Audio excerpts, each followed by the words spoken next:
Was on the final whistle, and no wonder. That's a good result against Brentford. It is extremely uncomfortable to play against, to be honest. I think especially against us, the way they play, they usually play differently, but the way they play against us is really tricky. With all these high balls, long balls, constant fight for second balls and the first and second balls. And there were so many moments when the ball was like, I think 5-6 times in the air where you just go for the header, you go for the header. And we obviously have to play football. So in the moment when the ball was on the ground, we had to start playing football. And we did it a lot of moments. I liked it a lot. It was now not always fluent, but it's clear you cannot do that properly. And how it is very often in life, in football life especially, set piece can be the opener, and that was today the case. That helped, obviously. We had good set piece before that already. We could have scored maybe before.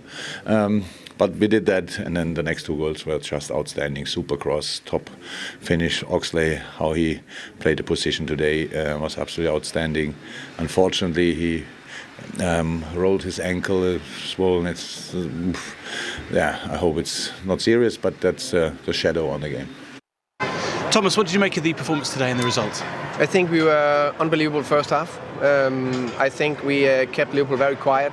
Of course, it's one of the best teams in the world, one of the best teams in Premier League. They're competing for the title.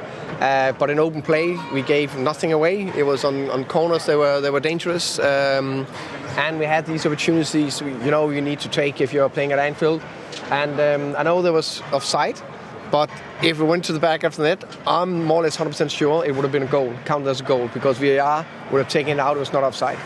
Of course, I don't have the line as VAR, but that is very clear. That's very close. And then we don't close a high goal kick, go down the other end, and they score 1-0 just before half-time. If we go to half-time with 0-0, it's a different story. We all know that. Ox had said to me at half-time that if I could cross it early, then he was getting the run on the back post. So luckily I managed to deliver it. If he wasn't there, he would have got an earful. So luckily he put it away. Delighted for him. It was a good second goal from Liverpool's point of view. Bit messy, the third one. You think? Well, would you? Yeah. Yeah, I think it was really messy. Okay. Great second goal. Understatement in the question. Yeah, fair enough. Great second goal from Liverpool's. Third one is totally avoidable. That should never happen. Yeah, can't argue with that, can you? That was a very, very messy third goal from Brentford's point of view.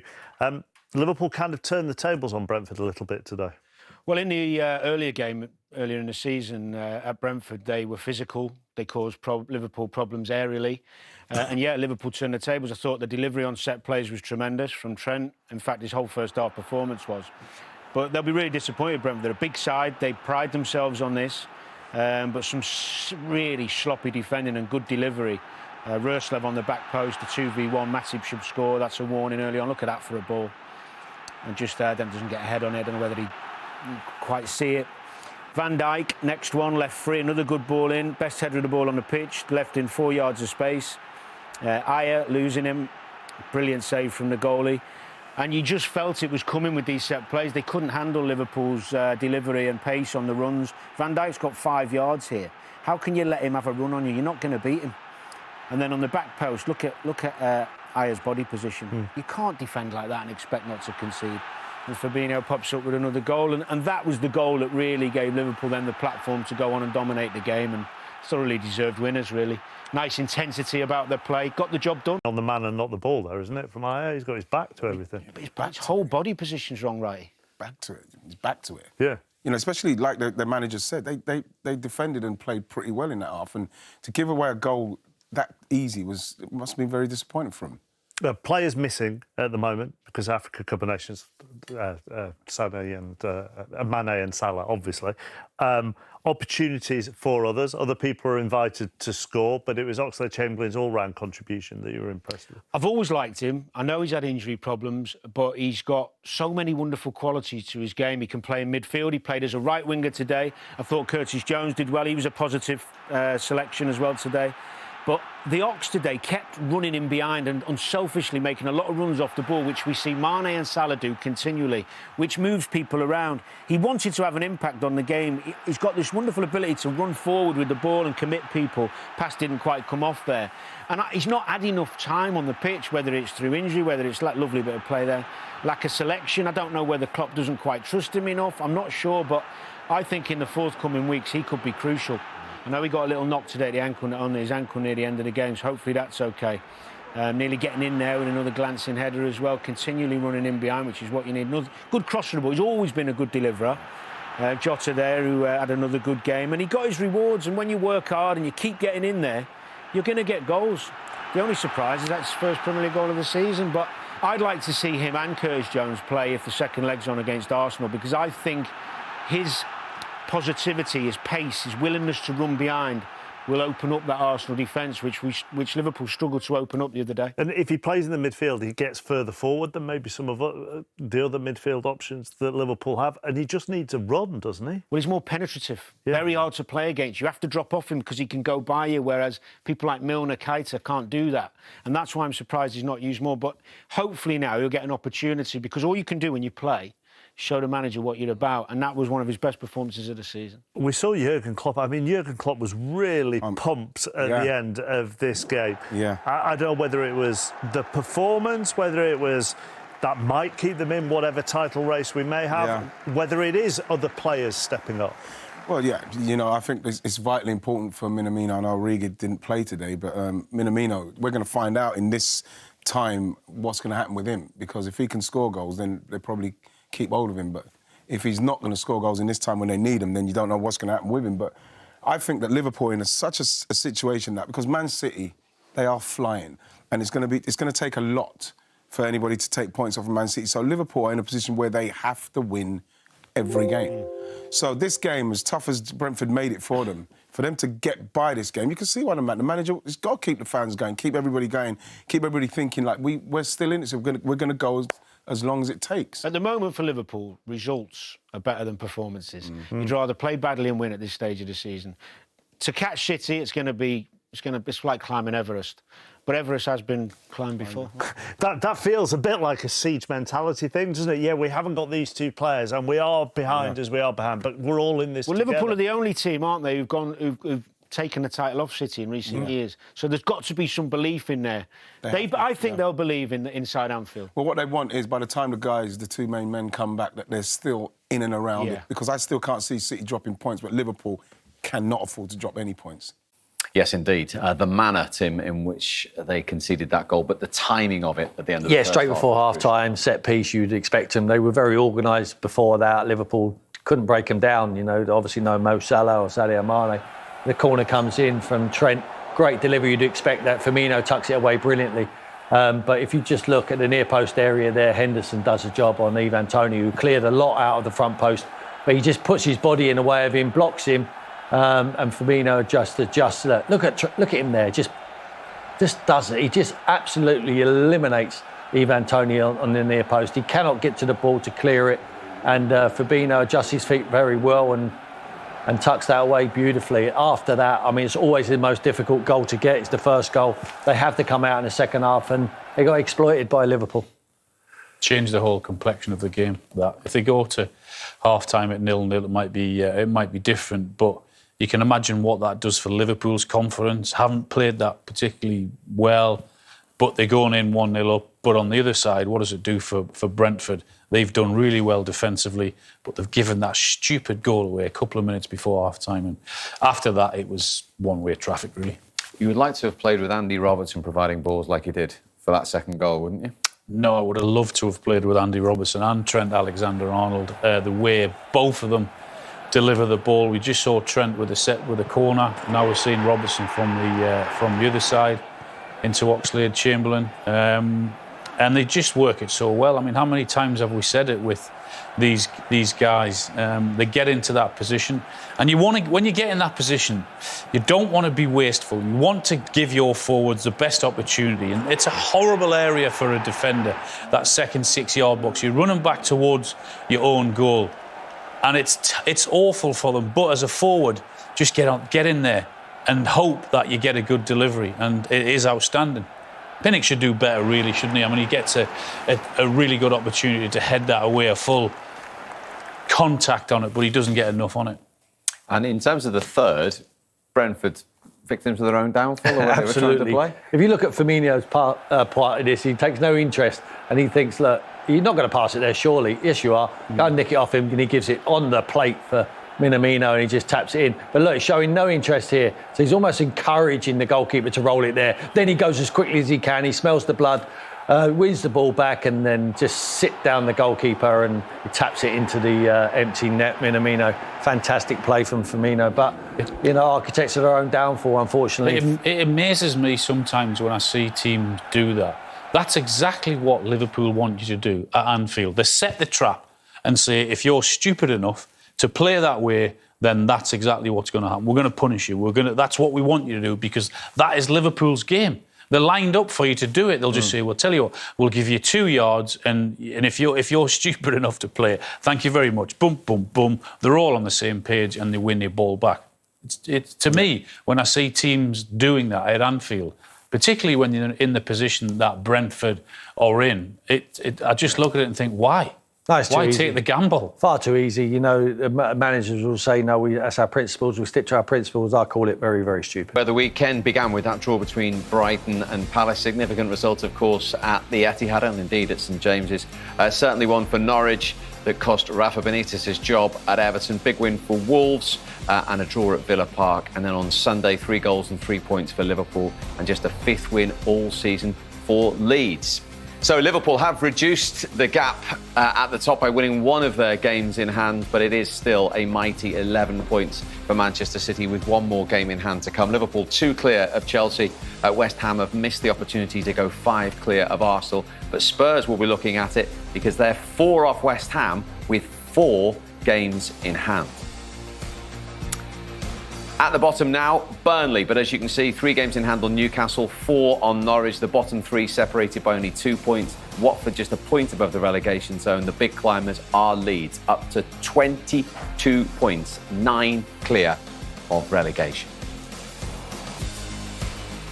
And of course, you have midweek Premier League action coming your way. Huge game at the bottom, Burnley, Watford on Tuesday. Chelsea go to Brighton. Spurs in that race for the top 4 are at Leicester, and Manchester United go to Brentford.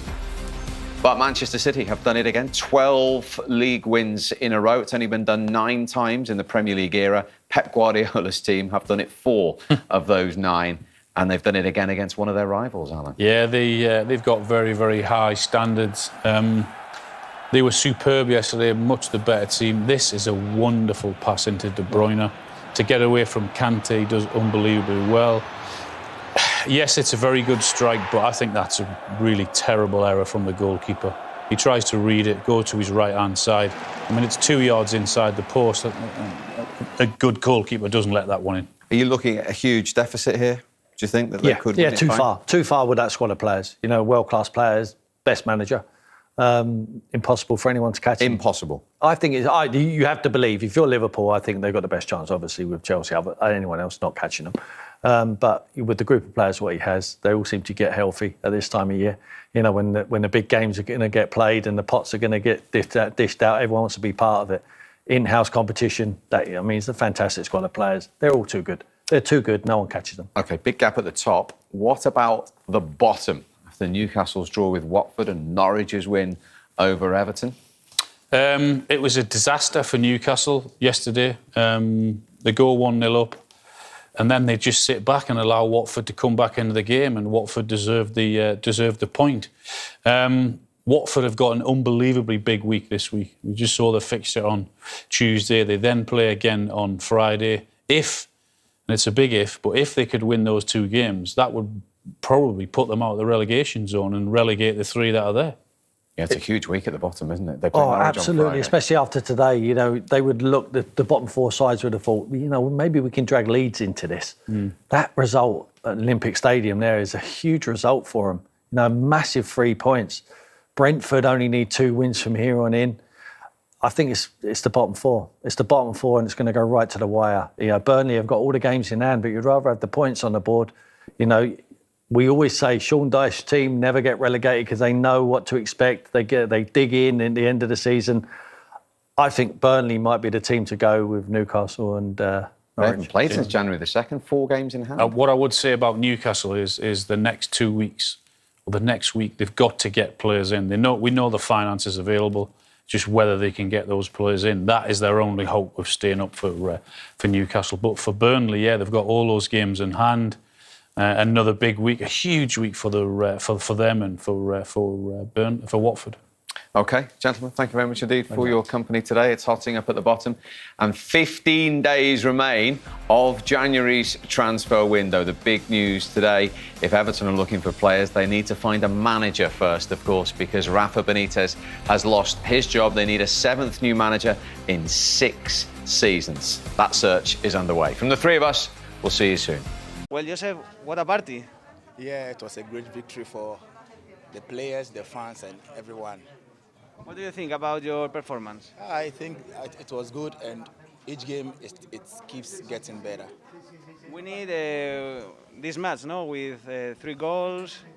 Yeah, it was really great because we fought hard for this victory, and everyone deserved to be happy. Bueno, es el mejor partido de la temporada en lo que va de Liga, ¿no? No sé si el mejor, pero sí el que hemos sabido jugar con el marcador a nuestro favor, que nos estaba costando mucho. Y sobre todo felices por ganar en casa, porque nos estaba costando muchísimo. Desde que hay público en el estadio solo habíamos ganado un partido de no sé cuántos. O sea que hoy el partido creo que era fundamental porque nos ponemos también a 3 puntos del Español, que es un rival directo, para alejarnos de abajo, para irnos tranquilos de vacaciones y pensar en lo que viene. Con el partido contra el Valencia también nos ponemos por delante, pero el Chacho se quejaba, ¿no?, un poco que nos había faltado controlar el partido. Hoy es lo que tú dices, ¿no? Se ha conseguido. Bueno, sobre todo hoy no hemos tenido errores individuales que nos pagaron contra el Valencia. Creo que es un partido para sacar conclusiones positivas. Hemos vuelto a ganar en casa, tenemos que hacernos fuertes aquí de lo que queda de temporada, porque fuera de casa sí el equipo está respondiendo bien y tenemos que seguir esta línea. Cuéntame el gol, ¿no? Porque ha sido una jugada rápida, pero cuando te ha llegado ha sido como mucha pausa, las pican. ¿Cómo ha sido? Bueno, recibo de Hugo, controlo y normalmente Diego López suele salir a tapar. Veo muchos partidos y Diego López en los 1 para 1 suele salir a tapar, entonces yo controlo y él no ve lo que voy a hacer, entonces intento picársela un poquito y cruzársela con tranquilidad. ¿Cómo ya tocaba? Tocaba, pero ahora mismo sentimos una alegría inmensa, ya no solo por el partido, sino estamos trabajando como el que más, estamos en el día a día muy sacrificados, con los pies en la tierra, con humildad, y al final somos una piña y hoy nos lo merecíamos y se lo merecía también la afición, que pues mira, no estamos ganando, no nos están saliendo los partidos en casa y aún así la afición cree en nosotros, nos apoya y nos transmite el cariño día a día. Eso te iba a decir, has dicho que sois una piña equipo, pero la afición también. Hemos visto ese momento tan bonito ahí en la esquina. Sí, sabemos que le debemos mucho a esta afición, no solo de esta temporada, sino que por desgracia hemos vivido un par de temporadas muy jodidas sobre todo a nivel mental, muy difíciles de sacar, y las hemos sacado esas temporadas gracias al apoyo de ellos. En otra situación, en otro equipo, la afición lo dejaría de lado, y aquí cuanto peor iban las cosas, más estaban con uno y con el equipo. Y eso es de agradecer y se lo agradeceremos hoy, mañana y en un futuro. En lo personal, vuelves después de varias semanas que parecía que sí, pero al final no, 90 minutos con asistencia. La verdad que bueno, no estoy al 100%, pero creo que he podido ayudar al equipo. Venía de mucho tiempo parado, unos problemas que no se me daban ido. Entrenaba, tenía que volver a parar, volví a aparecer, volví a parar. Bueno, espero que ahora sea el fin de esta lesión del carajo, porque ya estoy frito, y que pueda ayudar y contribuir al equipo. Saca 2001, 2022... por el 2022 a tope. Tenemos que seguir con los pies en la tierra, saber quiénes somos, de dónde venimos, y con esta afición, con el equipo, con el compañerismo y el sacrificio, no quiero ser pesado, pero creo que son las claves para mirar hacia adelante en un futuro. Gracias, Hugo. Gracias a vosotros. Gracias, Hugo.